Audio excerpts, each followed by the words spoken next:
Hey, sup, horror hounds?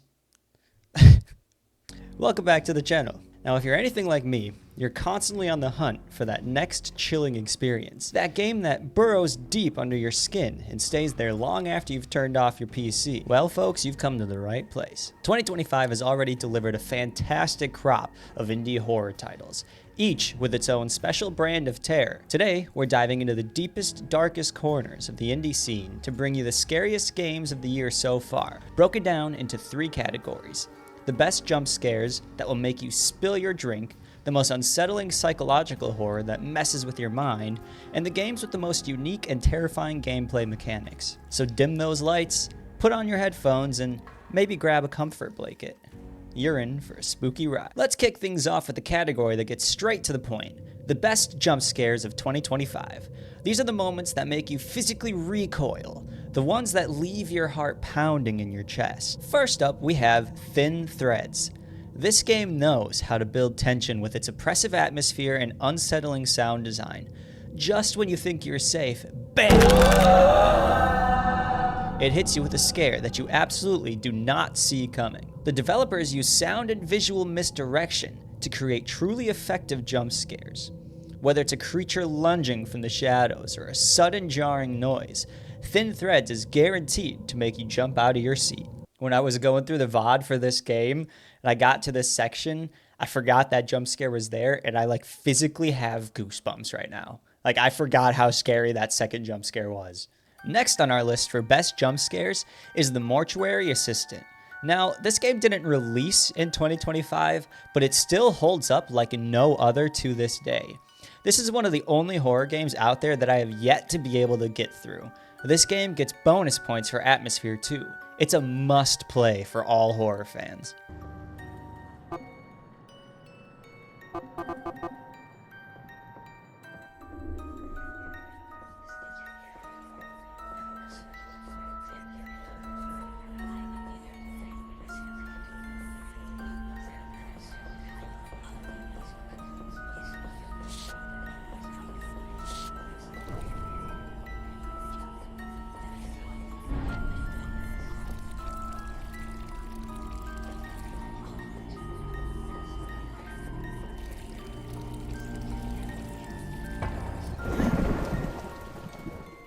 These 2 titles have truly raised the bar for jump scares in indie horror this year. They're not just cheap thrills, they're carefully crafted moments designed to maximize the visceral reaction. Now, let's move into the realm of the mind. Psychological horror is all about creating unease, making you question what's real, and leaving you with a lingering sense of dread long after you've stopped playing. These next games excel at getting under your skin in a more subtle yet equally terrifying way. Leading the charge in psychological horror this year is From the Past by Just Tom Cook. This game is a masterclass in atmosphere. From its unsettling environments to its cryptic narrative, everything is designed to make you feel deeply uncomfortable.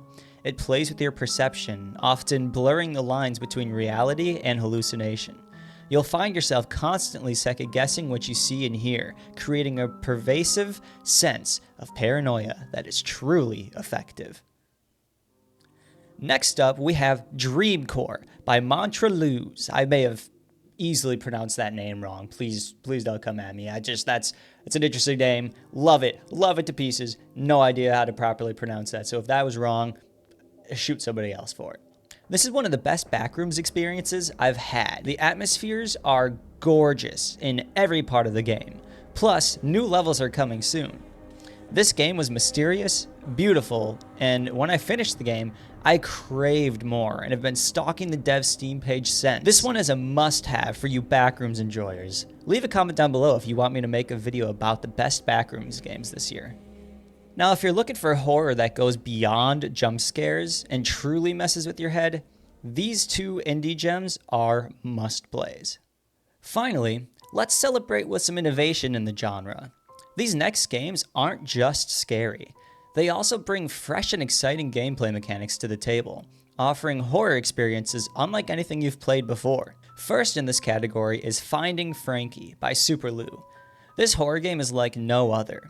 It's a unique spin on a game like Fall Guys, but with a horror aspect.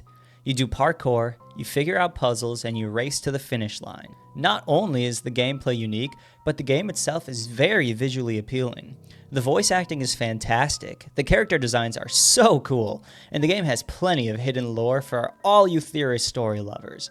It has a little bit of everything from all the categories in this video. You really have to adapt and learn the rules of the game to have any chance of survival.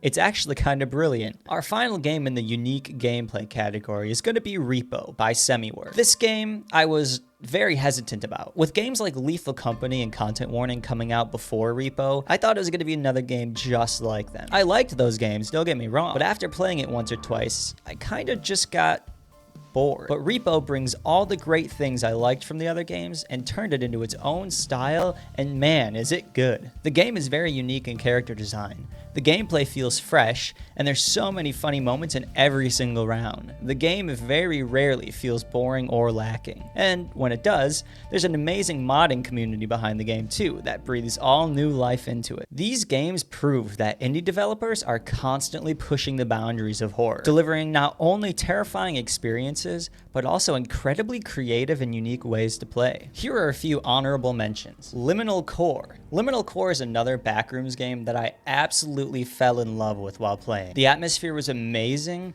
Some of the creatures in the game were so terrifying to look at, and I think the Stoner Flower is one of my favorite guys I've ever seen in a Backrooms game. Schoolboy Runaway.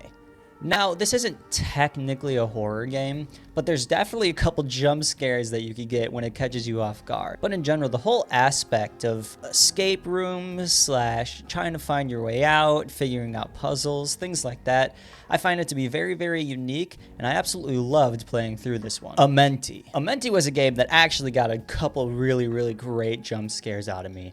The atmosphere in this game are absolutely gorgeous while you explore all these temples underground and dig up some mummies. I wish the game had a little bit more storytelling or explaining the whole god realm and things like that, but overall, it also is really great at psychological horror plus jump scares and atmosphere. If I had to put this in any category, it would win all three because it was absolutely great. I just didn't know how to narrow it down to one category. And the final honorable mention is Massacre at the Mirage. This game is a story-based game that reminded me a lot of the Terrifier movie series. You play through as different characters, all going through your own lifespan and getting ultimately killed in the end. It's really interesting to me to see how the clown comes into the town and plays his part in everybody's individual lives. You wonder how he gets around so fast or gets to every single person, and as you play through the game, it all becomes clear and it's all somehow connected. The storytelling was absolutely great. The character designs were a little silly, but overall it was actually a really great, enjoying experience to play through it. So there you have it. Those are my picks for the scariest indie horror games of 2025 so far, categorized by their bone-chilling jump scares, mind-bending psychological horror, and innovative gameplay. Have you played any of these? What indie horror games have scared you the most this year? Let me know in the comments down below. Don't forget to like the video and subscribe for more horror game content, and hit that notification bell so you don't miss our next descent into the darkness. Thanks for watching, and sweet nightmares.